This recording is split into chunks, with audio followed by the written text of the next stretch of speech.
C'est un festival qui est né à Colombes, et rapidement on est allé voir nos partenaires qu'on avait déjà. Donc on est une compagnie quand même, théâtrale qui travaille aussi dans l'univers de l'oralité, du conte. C'est pour ça que c'est un festival dédié aux arts de la parole. C'est important parce que, heu, c'est important d'irriguer comme ça, parce que, les publics, ils sont divers, ils sont variés, mais quand même, c'est cette notion aussi d'oralité, la parole qui voyage, c'est quelque chose qui amène tout de suite à dire qu'il y a pas de frontières. La banlieue est un lieu de création. C'est un lieu de vie, c'est un lieu où il y a plein d'énergie. Ça, c'est important pour nous, avec les publics, mais aussi nous, du coup, on fabrique. C'est un lieu de fabrique, la banlieue.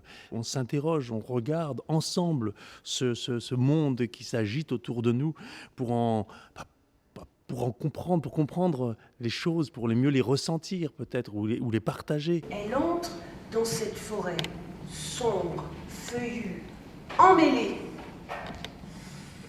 Il est question dans ce spectacle d'imaginaire. Donc ça raconte l'histoire d'un enfant qui transgresse, qui s'en va et qui se retrouve enfermé. Et dans cet endroit vide, puisqu'elle se retrouve dans une pièce nue, elle va mettre en branle son imaginaire. Elle monte dans la baignoire, elle ouvre les robinets, elle ne prend pas la peine de se déshabiller. Autant tout laver en même temps, se dit l'enfant. C'est plus pratique et ça va plus vite. D'autant que l'affreux petit bonhomme, il n'a pas mis de machine à laver.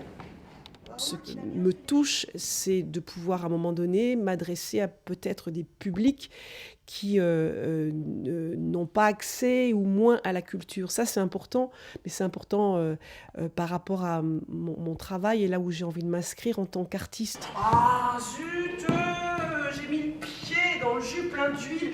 Je ne peux pas imaginer le monde sans poésie, sans possibilité à un moment donné de se retrouver ailleurs. Et je crois que tout le monde a droit à cela. C'est aussi ce qui permet de tenir debout, c'est aussi ce qui permet de s'ouvrir, c'est ce qui permet à un moment donné de s'interroger, de se réinterroger. Alors il n'y a pas que ça, il n'y a pas que le théâtre ou le spectacle vivant, il y a les livres, il y a les rencontres inopportunes, mais moi ça me paraît très important. Je suis à un endroit qui, très tôt, si vous voulez, dans la vie des gens, puisque je m'adresse aux enfants, et ça me paraît d'autant plus important, en tout cas dans mon travail, de commencer, d'être là pour ces publics jeunes. Donc c'est important, comme il est important de manger, de boire, c'est important de se nourrir de poésie, de se remplir les yeux, tout simplement en fait. La forêt non plus ne sent pas bon. Elle se rappelle, mais oui,